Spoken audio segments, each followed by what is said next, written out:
पाकिस्तान जिम्मेदार एटमी मुल्क है। कोर कमांडर्स का एटमी कमांड कंट्रोल स्ट्रक्चर पर मुकम्मल एतमाद का इजहार। पाक फौज के शोबे ताल्लुकात आमा के मुताबिक army chief general Qamar Javed Bajwa की सरबराही में कोर कमांडर्स कॉन्फ्रेंस हुई, जिसमें मुल्क के अंदरूनी और बैरूनी सिक्योरिटी सूरत हाल का जायजा लिया गया। कोर कमांडर्स कॉन्फ्रेंस में सैलाब के बाद रिलीफ और बहाली के कामों का जायजा लिया गया और सिंध बलूचिस्तान में सैलाब के बाद की सूरत हाल पर गौर किया गया, जबकि शुरका ने सैलाब से मुतासरा इलाकों में बहाली के कामों में सिविल इंतजामिया की मदद को काबिले सताइश करार दिया।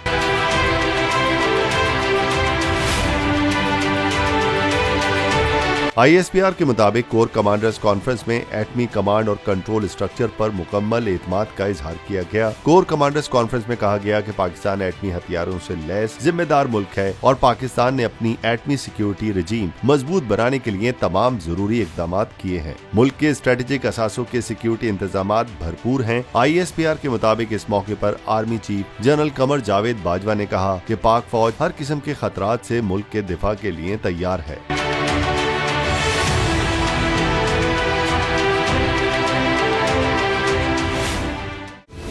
सबसे बड़ी कवरेज, सबसे बड़े पैनलिस्ट, हमने तो बड़ी PMLN के वार सहे, वो भी बिला वजह। सबसे ज्यादा रिपोर्टर्स। इलेक्शन कमीशन की जानिब से कोई इंतजाम इतने अच्छे तरीके से नहीं किए गए।